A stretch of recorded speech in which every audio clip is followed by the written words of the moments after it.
A high-powered CEO and devoted single dad makes one innocent mistake. He picks up the wrong child from daycare. But what begins as an awkward mix-up quickly unravels into a twist of fate he never saw coming. Because waiting on the other end of that mistake is a woman who just might change everything he thought he knew about love, family, and second chances. The rain won't stop. Heavy downpours flood the streets, turning them into chaotic, sparkling rivers. Nathan Hayes steps out of his sleek black car, opening his umbrella with one hand while holding his phone up to his ear with the other. His voice is calm but firm as he gives instructions through his Bluetooth headset. No, tell them the deal with Singapore is non-negotiable. If they want to back out, then let them back out. We won't sacrifice quality for speed. He strides across the sidewalk toward the daycare entrance, his designer shoes splashing water from the puddles. This is the first time he's picking up his 4-year-old son. Ben, usually, his assistant would handle this, but she called saying there was a family emergency. Nathan glances at his packed schedule, sighs, and tells himself it'll only take 15 minutes. It has to. When he reaches the covered entrance of the daycare, a group of kids is waiting, zipped up in coats, small hands clutching backpacks. The rain blurs the glass doors behind them. One child, wearing a yellow raincoat with a hood and Spider-Man rain boots, turns and looks straight at Nathan. "Dad," the shy boy calls out. Nathan's attention wavers. His assistant is also on a call, updating him on an urgent board meeting. He barely looks at the child's face, but the size and outfit are exactly what Ben was wearing that morning. Nathan puts his phone away for a moment and gently pats the boy's head. "Hey, champ, let's get out of this weather." The boy obediently follows Nathan, glancing back once before taking his hand. Nathan quickly buckles him into the back seat, hands him a juice box from the cooler, and resumes his call. Traffic is heavy. Nathan gets 3 more calls on the way home. The boy is quiet in the back, watching raindrops slide down the window. Nathan smiles once while driving and says, "Tough day at school, huh?" The boy nods slowly, but says nothing. When they reach Nathan's gated entrance, the rain is finally easing up. He ends the call, unbuckles the child, and carries him inside. The boy stands just inside the doorway, water dripping onto the marble floor, eyes wide as he looks around. Nathan hangs up his coat and looks back. "All right, Ben, take off your shoes and let's have dinner." The boy just stares at him. Nathan frowns. "Ben." No response. He crouches down. "Hey, buddy, are you feeling okay?" The boy shifts uncomfortably. "Where's your mom?" Nathan was stunned. "What did you just say?" The boy looked at him and blinked. "Where's mom? And where's my turtle backpack?" It hit him like a punch to the chest. "This isn't your son." He jumped up, heart pounding. He ran to the phone and opened the photo of Ben from that morning. Then he looked back at the boy. The resemblance was shocking, but the eyes were different. The shape of the face, the calm attitude. His Ben was louder, more curious. This boy barely said a word. Oh God. Chaos was erupting all over town. Sophia Carter stood outside the daycare, drenched, eyes wide with panic. Her son, also named Ben, had disappeared. After a while, the boy was still there, lined up with the other kids, but then vanished again. "Pro Chip," Sophia shouted. "I saw him 5 minutes ago, eh?" He was wearing a yellow jacket. The daycare director was trembling, repeatedly dialing emergency numbers. "We thought his dad had picked him up." The boy said, "Dad," then got in the car. "We thought." "Oh my God," Sophia grabbed the woman's arm. "He doesn't have a dad in his life." "Who took my son?" The police arrived within minutes. A bolo was issued. Officers hurriedly reviewed security footage. Sophia stood in the rain, breathing heavily. At home, Nathan had buckled the boy into the car seat and sped through the wet streets. His hand trembled as he called the daycare, but no one answered. He stopped the car, hazard lights flashing toward the police surrounding him. He stepped out, holding the child in his arms. "I think I made a mistake," he said loudly. "I thought he was my son. I swear. I didn't mean to." Sophia turned around when she heard his voice. Her eyes landed on the son lying in Nathan's arms. She shouted. Ben Nathan gently put the boy down. The child ran into Sophia's arms. She hugged him tightly, sobbing. "Are you okay? Are you hurt? What did he do to you?" Nathan stepped forward. "Ma'am, Please. I didn't know from behind. He looked exactly like my son. I swear to you, it was an honest mistake. Without thinking, Sophia stood up and slapped him. Don't ever touch my son again. Nathan said nothing. He just stood there in the rain, shame soaking through his clothes deeper than the water. The cold white lights of the police station buzzed overhead as Nathan sat stiffly on a metal chair, his wet jacket clinging to his back. Across from him, Sophia sat with arms crossed, eyes burning with anger that made him feel smaller than years before. The boy, now wrapped in a warm blanket, sat next to her, sipping hot chocolate given by one of the officers. The officer leaned over the table between them and opened a laptop. We reviewed the daycare security footage. It's clear Mr. Hayes approached the wrong child and took his hand. The child did say, "Dad." There was no use of force, no sign of malice or coercion. Sophia suddenly stood up. "He still took my son." The officer nodded patiently. "Yes, ma'am. And we understand how terrifying that is, but based on the footage and Mr. Hayes' immediate return, plus the child being unharmed, it seems like an unfortunate but honest mistake." Sophia turned to Nathan, her voice sharp. "Unfortunate? You really think that's what this is?" Nathan stood up, voice low but firm. "I'm sorry. I really am. I was distracted and rushed. I thought he was my son. I didn't look closely enough, and that's entirely my fault." She sneered. "No one just mistakes a child like that. You think just because you wear a suit and drive a fancy car, you can make mistakes like this and not face any consequences." Nathan flinched at the accusation. "No, that's not what I think." "Oh, really? What do you think?" she yelled. "That a single mom like me should be thankful you didn't decide to keep him? That I should say thank you for it not being worse?" "I didn't mean to scare you," he said, hands open in front of him. "And I know this doesn't make things better, but if there's anything I can do, it's make restitution, educate, support. You want to pay me? Want to pay me?" She interrupted, her voice rising. "You think you can fix this with money?" Nathan paused. "That's not what I meant. I just thought, enough. Don't," she said coldly. "You don't know anything about me or my son, and you certainly can't buy your way out of this by throwing money at us." A thick, tense silence fell between them. Sophia's son gently tugged on her sleeve. "Mom, he didn't hurt me." She looked down at her son, teeth clenched. The officer stepped in. "Ms. Carter, you have the right to press charges, but you should know that based on the evidence and witness statements, the case might not hold." The daycare staff confirmed the mix-up, and the footage supports Ms. Ha's statement. Sophia said nothing. She picked up her purse, took her son's hand, and walked out of the room. That night, Nathan sat alone in the kitchen, a cup of tea untouched and cold beside him.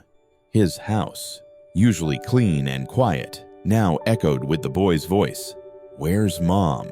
He couldn't get past the image of Sophia's fierce, protective, and trembling eyes beneath that anger. He didn't blame her. If he were the boy's father, maybe he'd have done the same or worse. He looked down at the family photo on the fridge himself, his late wife, and his real son Ben, who was only 6 months old then. So much had changed. He got through the pain by working harder, staying late, caring less about things he couldn't measure or control. But tonight felt like a failure he couldn't shake, a human mistake that shook something inside him. Across town, Sophia sat at her son's bedside, watching him sleep, his tiny fists curled up under his chin, the crumpled yellow jacket by the door, a sight she couldn't forget. Her phone rang, a message from her lawyer. "If you want to press charges, we can file as soon as tomorrow, but without records. This looks like a genuine mistake. I don't think it's going anywhere." She put the phone down. "Were you still angry?" "Absolutely. Were you scared more than that?" But deep down, as much as she hated to admit it, she saw something on that man's face when he handed her son back. Something real. Guilt, relief, shame, and so much more. A sadness that doesn't belong to someone who had it all. The next morning, Nathan stepped out of the board meeting and found himself hesitating in the hallway. Instead of heading back to his office, he pulled out his phone and scrolled to a saved note. Sophia Carter, nurse at Midtown Pediatric Clinic. He stared at the name, his thumb pausing. Something told him this wasn't over, and somewhere in a small apartment across town, Sophia was thinking the same thing. A fresh Saturday morning breeze rustled through early autumn leaves scattered along the paths in Central Park. Families gathered at the playground, parents chatting over coffee, kids running between swings and slides. Nathan stood just beyond the fence, holding a small paper bag, watching the scene with more worry than he wanted to admit. A daycare teacher had told him Sophia usually brought her son to this park on weekends. He wasn't sure what he hoped to achieve by showing up here. Maybe another slap, or worse, cold indifference. But he needed to try again. Not from behind a lawyer's desk or under the fluorescent lights of a police station. This time, it was as a man, not as an executive. He spotted them before they saw him. Sophia was crouched down beside her son, tying his shoelaces.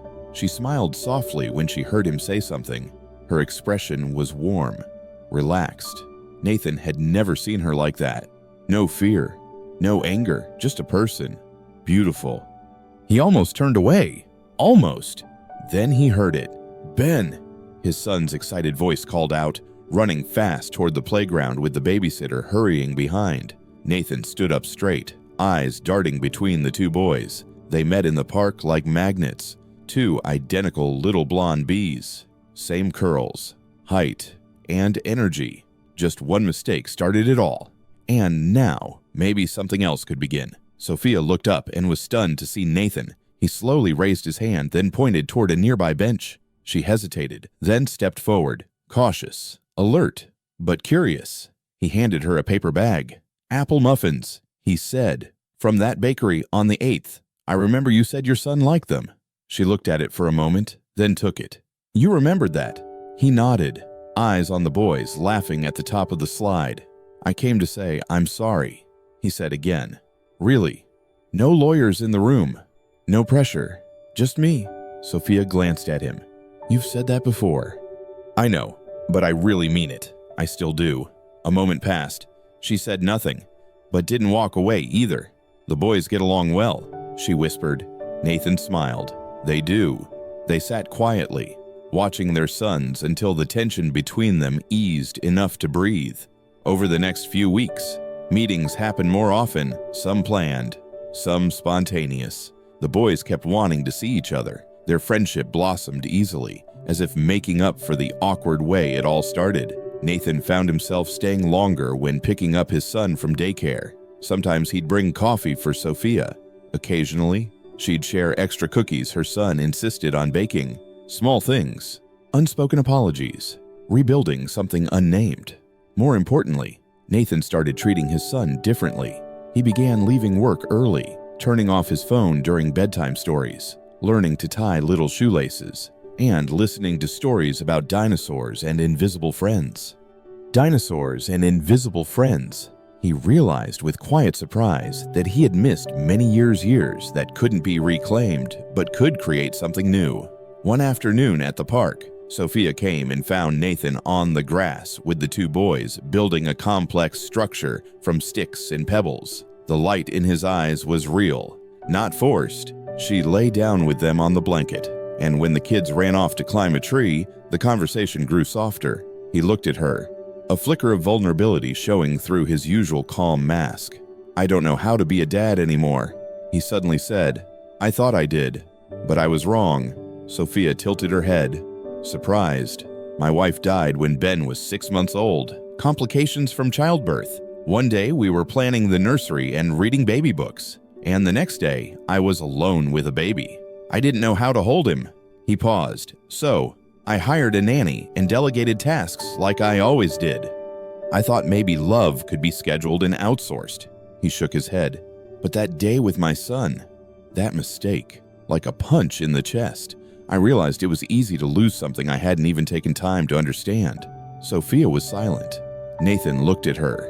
"And the thing is, I'm grateful, not because of the fear I caused, but because of the fear it woke up in me." She looked away and blinked quickly. "I understand what feeling lost is like," she whispered. "My son's father left the day I told him I was pregnant. I was scared, desperate, and thought maybe no one would show up for us." They both turned back to watch the boys playing tag. Laughter echoed across the grass. Nathan's voice was soft and honest. Maybe sometimes we meet the right person through the wrong doors. Sophia nodded gently, and none of them noticed. But they started leaning forward, just a little, not pulled by force, but by the quiet gravity of something about to begin again. Suddenly, the sky opened up without warning, pouring rain flooding the playground, sending families running and shouting for cover. Nathan stood under the small shelter's awning in the park, holding his son tight as rain fell on the concrete. A few steps away, Sophia did the same, wrapping her arms around little Ben as they both laughed at the sudden storm. Their eyes met through the curtain of rain. This time, that moment wasn't tense or awkward, just simply human. "All right," Nathan said over the rain sound. "Looks like the weather wants us to stay a little longer." Sophia shook her head, wiping raindrops from her forehead. "We're soaked through already," he said. "Just nod towards the road, and there's a restaurant just a block down. Warm food, hot chocolate. I can call ahead." She hesitated.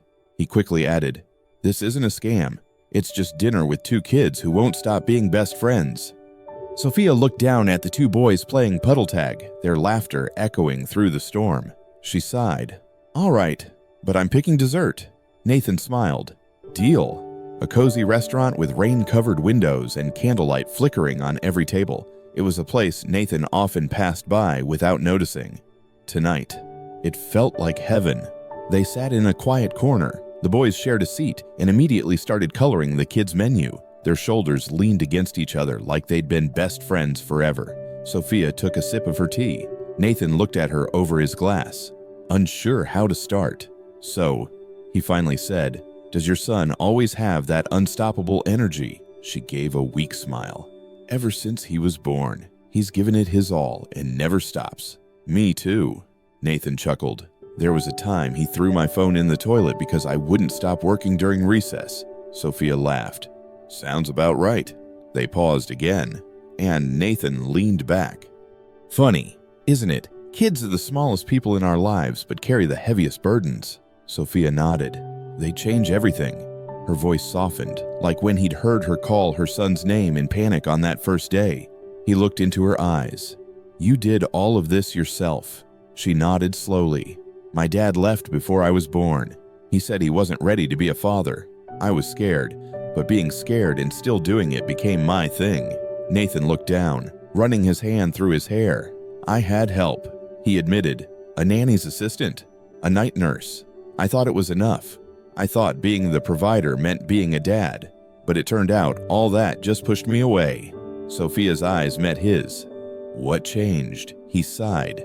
"The day I picked up the wrong kid. That broke something. Not because of the mix-up or how he looked, but because I saw a boy in the back seat and realized I didn't even know he wasn't mine." What father doesn't know his own son's voice? There was a silence. The two boys giggled beside them, completely unaware of the conversation. Sophia's voice softened. "I don't hate you." Nathan looked up sharply. She gave a sad smile. I want to blame someone. But the truth is, I don't hate you." She looked down at her cup of tea, then looked back up. "I hate that feeling," she said. "That paralyzing terror that something might happen to my son, and I'd be powerless to stop it. That feeling doesn't go away. Whether you're as poor as me or as powerful as you." Nathan nodded. His voice grew softer. "You understand because for the first time in your life, you're scared of losing something you didn't even know you had until it almost slipped away." Their eyes met again, and this time the silence between them wasn't uncomfortable. It was intimate. "Really?" The waitress brought their dinner. Plates were passed around, drinks refilled, and the two boys cheered when the dessert Sophia had picked out, warm chocolate cake with cream, arrived. Nathan watched Sophia help her son cut a piece, gently wiping chocolate from his chin. She looked up and caught him staring. He gave an awkward smile. "You're a good mom," he said. She shrugged. "I'm learning how to be a good dad." And just like that, the evening softened. The rain outside slowed into a drizzle. The kids yawned together, and the two of them, having met under the worst circumstances, sat across from each other, unknowingly stepping towards something neither expected but both began to want. Not a second chance, but a new beginning. It started with a name. Nathan sat at his desk late one night, The city skyline outside his floor-to-ceiling office window was glowing. His son had been asleep for hours, and his inbox was finally quiet. But something kept pulling him back, something that had haunted him since their last dinner together. Sophia's expression when she talked about doing everything on her own, her voice catching as she said she'd become an expert at doing things out of fear. He typed her name into the company's internal HR system on a whim, unsure what he was looking for, just curious, maybe a way to understand her better. And then it showed up Sophia Carter, former nurse at Midtown Community Hospital, fired for violating procedure confidentiality rules. An old file buried deep in the archives marked non-public. Nathan frowned. That didn't sound like the woman he knew. Sophia was bold, principled, maybe cautious, but not careless, not unethical. Something about her felt off. He called an old contact in hospital management who owed him a favor. It took less than an hour. Sophia had reported insurance fraud committed by a senior doctor with high connections. She filed an internal complaint, then an external one when nothing was done. A week later, she was fired on a technicality. The doctor quietly resigned, but Sophia's courage was buried under paperwork and silence. Nathan leaned back, stunned. All this time, he'd thought of her as a fierce, tough mom, but she was something else. A dangerous person in the world he belonged to. She was someone who refused to be silent when it mattered most. He dialed her number before he could talk himself out of it. She answered on the third ring. "Hello." "Hey," he said softly. "It's Nathan." There was a pause. "Is everything okay? How's your son?" "It's okay." Nathan quickly said, "He's asleep. I just needed to talk to you." She sighed, cautious. "About what I know what happened at Midtown. The truth." Another pause. "I understand. I didn't know," he said, "that it was one of our branches. That the system I helped build will punish someone like you for doing the right thing." There was silence on the line, but he could feel her breathing. "I've been in enough boardrooms to know how the truth often gets buried," Nathan continued. "But I didn't let that happen. I stood up for what was right. And I just want to say, I'm sorry. And I admire you." Sophia's voice was softer now. "I never expected you to find out." "I did," Nathan said, "and I wish I'd known sooner. I was wrong about a lot of things, but not about you." She said nothing for a long time. Then finally, "Thank you." The words were gentle but layered, not open, not quite. Nathan knew she was still holding back, still guarded, and he couldn't blame her. After all, he was still Nathan Hayes.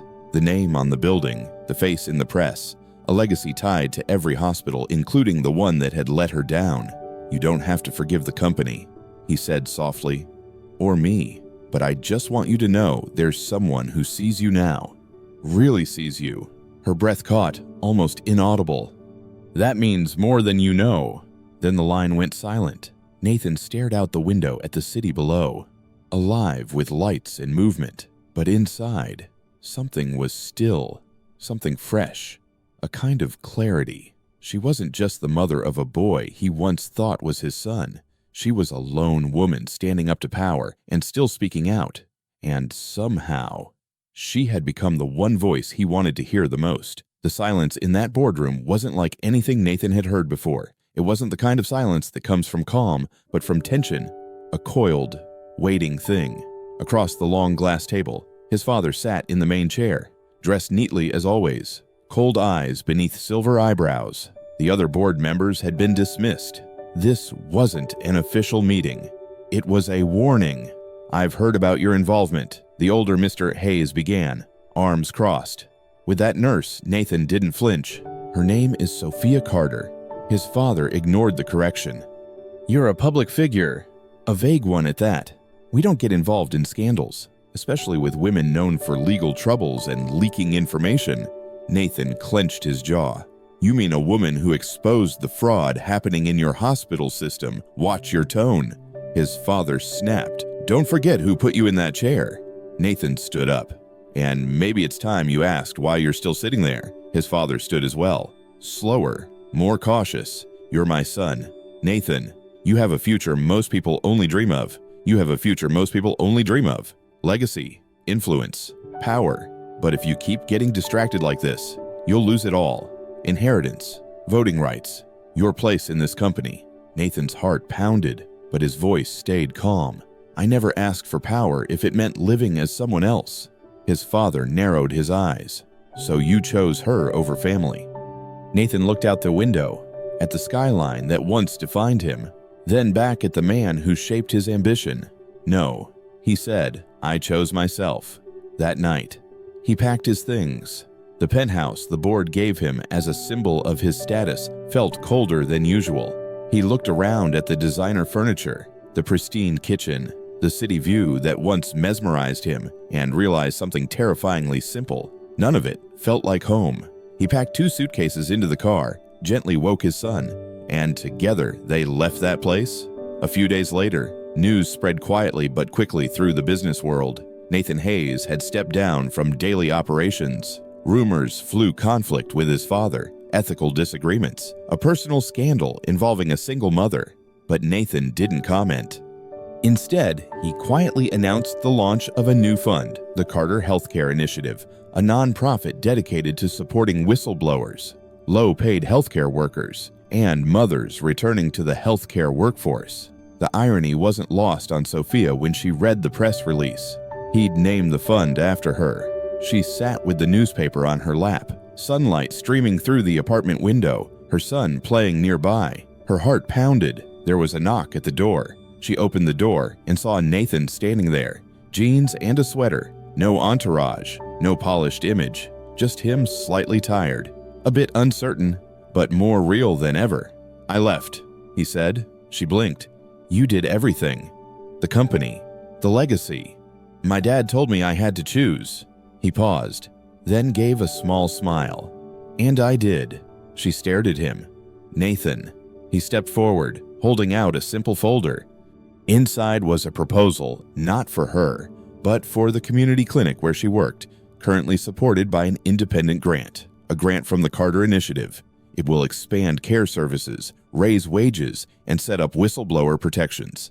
He said, I want to help, not as an executive, but as a man who trusts you. Tears welled up, but she held them back. Why? She whispered. Why would you give all that up?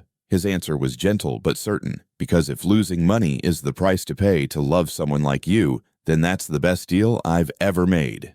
And just like that, for the first time, she let him in, not just into her apartment, but into her life.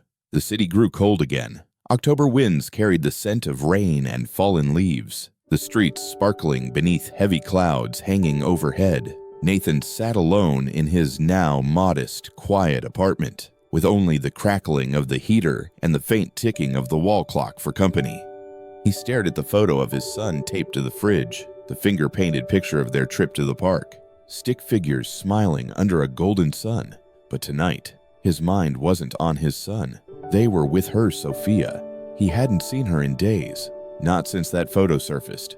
The photo spread like wildfire across the media. Nathan Hayes at a company party, standing next to a tall, elegant woman in a designer dress. She was smiling. He was leaning in close, a moment frozen in time and twisted out of context. Nathan hadn't even stayed at the event longer than an hour. He showed up out of obligation, shook a few hands, posed for some pictures, and left. But that was enough. Enough to destroy everything he and she had built. Across town, Sophia sat in the back room of the clinic, lunch untouched. She stared at her phone screen, at the photo of Nathan and the woman, and the comments below. Still playing the game, guessing the nurse phase was just temporary. Hayes knew where he belonged. She told herself she'd moved past it, that she didn't care what the world thought.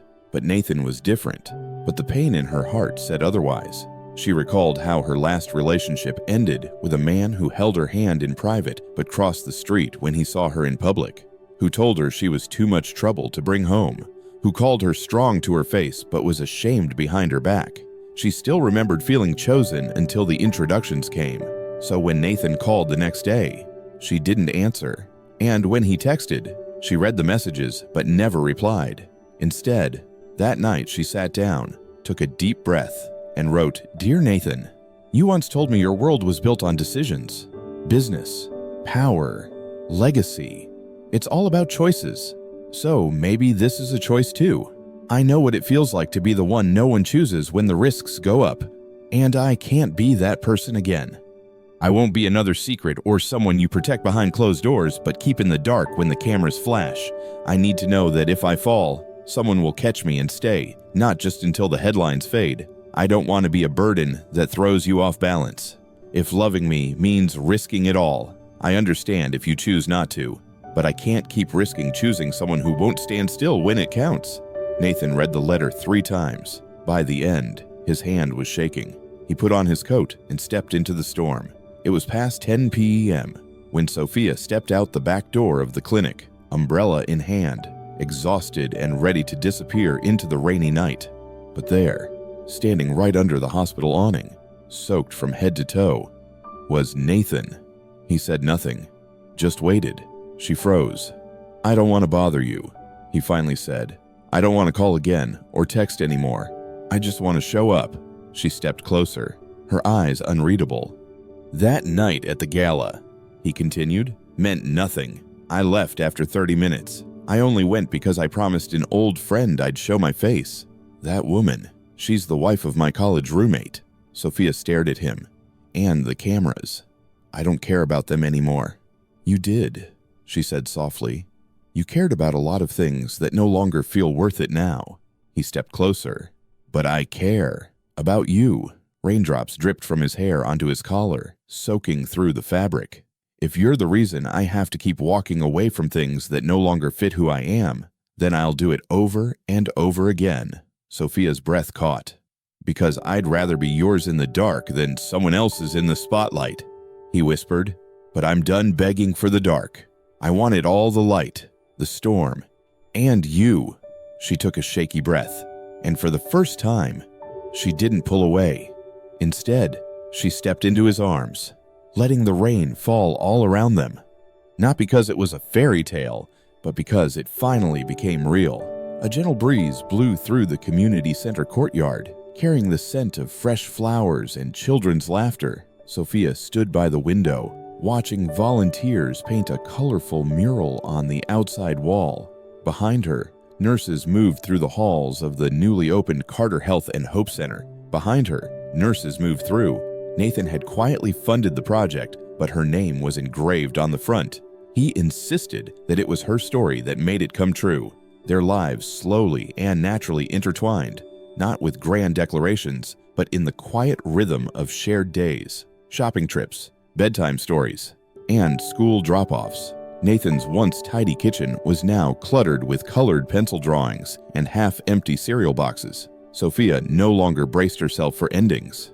Instead, she began to believe in something she had never known: stability. Nathan learned how to flip pancakes without burning them.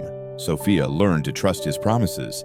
And the 2 boys, Ben and his brother, from very different backgrounds, became brothers in every meaningful way. It happened on a Friday afternoon. Sophia was taking the 2 boys home after art class, their paint-smeared hands held tightly to hers. Near the park corner, a familiar old taxi rolled up. The back window rolled down.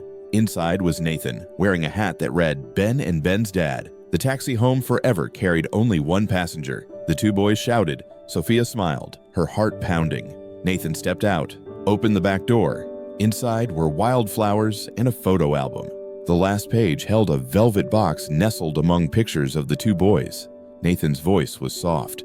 "I once held the wrong child. That moment could have ruined everything, but instead, it brought me to you." He knelt down on both knees. No castles, no crowns, just this life, noisy and messy, and ours. He wanted it with her. Sophia knelt down too, tears streaming down her cheeks. She gave it to him along with pancakes, promises, and 2 amazing boys. He came home. He slid the ring onto her finger, a simple band engraved with 1 word: always. They never had a big wedding, just a picnic in the park with bubbles, cupcakes, and joy. 2 turns later, there was a sign. We said, "Yes, same here." The final highlight was when the mural outside the center was finished. From this story, we're reminded that sometimes the smallest act of kindness, a moment of patience, a silent understanding, Or simply staying when it would have been easier to walk away can become the turning point in someone's life. In a world that often rushes past pain and hides vulnerability, it takes true courage to open up, to trust again, and to believe that healing is possible. If this journey moved you, take a moment to send your support to the main character, someone who didn't give up. Even when the weight of their past made it easier to shut down, they chose love over fear, presence over escape.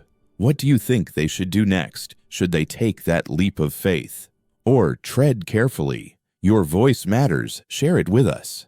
And if stories like this stir something deep in your soul, don't forget to subscribe to Touching Tales Hub. We share heartwarming stories that speak to the quiet strength in all of us. Because sometimes, the story you hear isn't just fiction, it's the reminder you needed that you're not alone.